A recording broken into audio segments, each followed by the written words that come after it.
Welcome back to the program. Now, the Constitutional Council of Cameroon has declared 92-year-old President Paul Biya the winner of the October 2025 presidential election, extending his rule to nearly 43 years. Now, the official results give him 53.66% of the vote, but the declaration comes amidst widespread accusations of widespread fraud from the opposition, led by former ally Issa Tchiroma Bakary, and a deadly crackdown that saw at least 4 protesters shot dead and over 100 arrested. Now, following the declaration, there were fresh reports of gunfire near Tchiroma's home in Garoua and violent clashes in Douala, in which at least 4 people were killed. Protesters have actually taken several cities and dozens of activists were detained as fear grew about paralyzing post-vote crisis and whether the opposition will pursue legal, street or international challenges to the outcome. Right now, we are joined by Metuge Stanley. He's a journalist in Cameroon, and we will be joined by Paul Anchang. We're still trying to get him live, but then we will begin with Metuge. Thank you so much for joining us on the show, Metuge. It's a delight to always be on set with you, Usman, all the way from Cameroon. It's a pleasure. Now, Metuge, you've seen the Constitutional Council's tally. How credible are those numbers given the voting environment we observed on October 12th?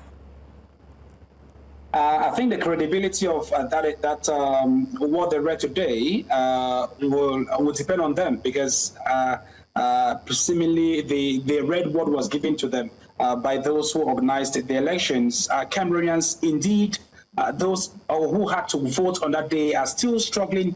That's on the side of Cameroonians. They are still struggling to really understand actually if that is what they had on the 12th of October 2025. When they went to the polls to elect their new president. Cameroonians today have been like, it's kind of a lot of mixed feelings. Even when the proclamation of the results was done by the president of the Constitutional Council, Clement Tangana, we saw a lot of, even those who were in the hall, not everyone was happy, a lot of mixed feelings, and even in the neighborhoods, because I had to listen to the proclamation of the results in the neighborhoods, everywhere was dead silent. I mean, it was dead silent as if it was a funeral. Just to show you that not everyone recognizes themselves with what was done today by the Constitutional Council, but as we are told according to the law, they alone are the authority, and they have that legitimacy, why not, to proclaim the President of the Republic. So reasons why they just did their job today. Well, the opposition claimed local tallies should win. I remember when Tchiroma came out to say, yes, it says that he has won and all that. What does this preemptive, claim tell us about the opposition's parallel vote tabulation? Because while the council was tabulating theirs, the opposition were doing theirs. Even I'm sure individuals were doing theirs, were tallying theirs as well. What does it tell us about the parallel vote tabulation and its confidence in the field tallies? I want to believe that if you look at the way things happened, everyone knew their stand. It's like a student who goes to an examination. You write the result or you write the examination, and therein the lecturer or the teacher corrects the papers and lets you know your result while waiting for the final result, hopefully, to come out. That's why you saw a certain candidate in the person of Bradley B, who before now came out, also said he knows that he has occupied a 3rd position. Even before today's proclamation, he knew that he has occupied a 3rd position. And there we go. Today, it came to pass. He occupied a 3rd position. How did he know that he, had he emerged a 3rd out of the 12 candidates that went in for the polls? Yeah. That is the question. And that's why someone also woke up and said he is the winner. He is the first, in the class of 12 who also won the examination.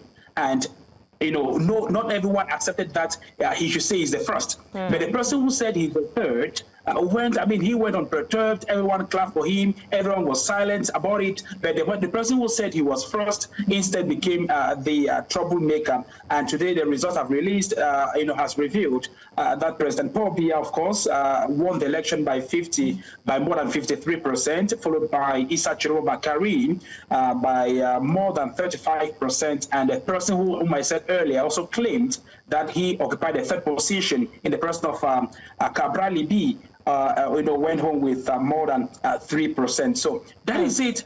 Everyone who went into that election have their PVs, have their result sheets. From the voting from the voting polls, you can already tell that in this particular class or in this particular pool, you have this amount of votes. And if you join it, if you have a total tally, you could for sure say you have this, you have that, and all whatnot. So it's a very dicey situation. As I said earlier, it's a mixed feelings we're having currently in Cameroon. And as we are seeing in some parts of the country, youths are on the streets trying to demonstrate unlawfully, yes, but again, unfortunately, we had to get there because of what they consider that their voices or their votes were not reflected today by the Constitutional Council. Well, speaking of the youths being on the streets, I'm told Paul Anchang has actually joined us. He's a political analyst in Yaoundé, Cameroon. Paul, thank you for joining us. Let's hear from you, because there have been violent clashes and at least 4 deaths in Douala amidst this protest demanding credible results. Speak to us on your thoughts on the final results and also what the level of unrest says about the state's capacity to manage post-election tensions without escalation.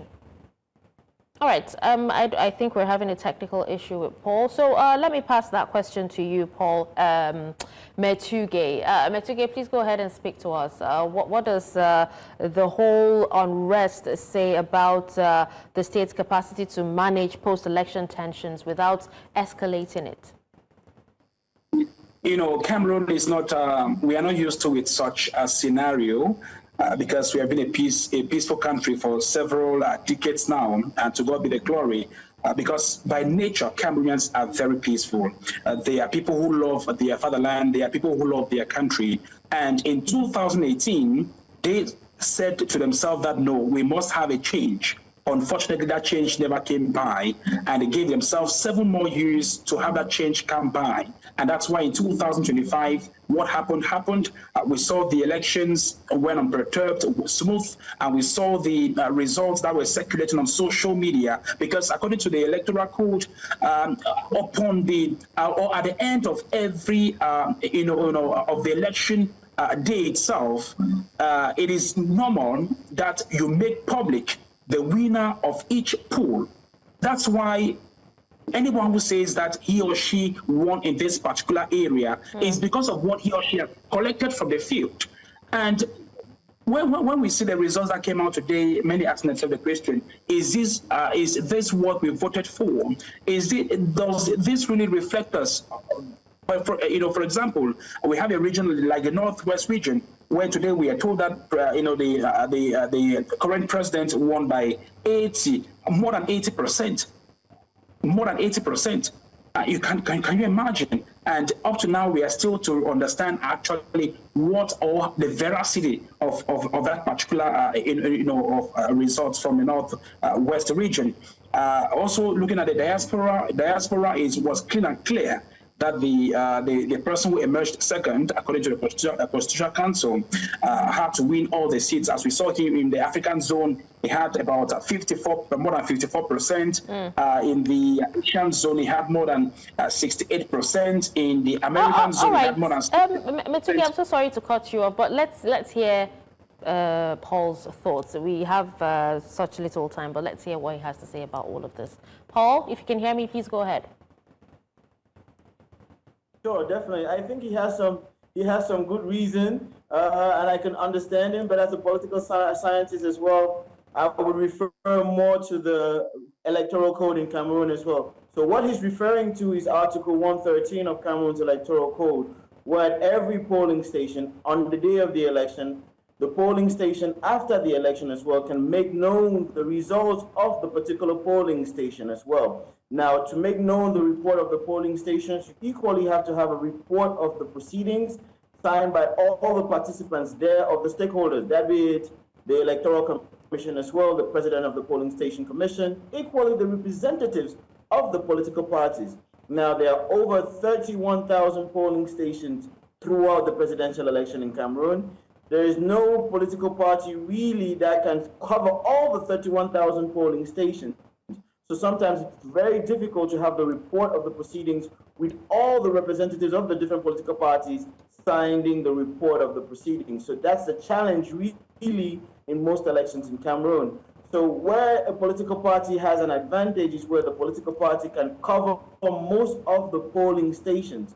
Therefore, if a political party contests the report of the proceedings in a polling station, they do have 72 hours to go back to the Constitutional Council and have a legal recourse. That you move on now from Article 113 to Article 133 of Cameroon's Electoral Code. And that's when you go back now when there's, after the report of the proceedings, it has a timing of about 15 days.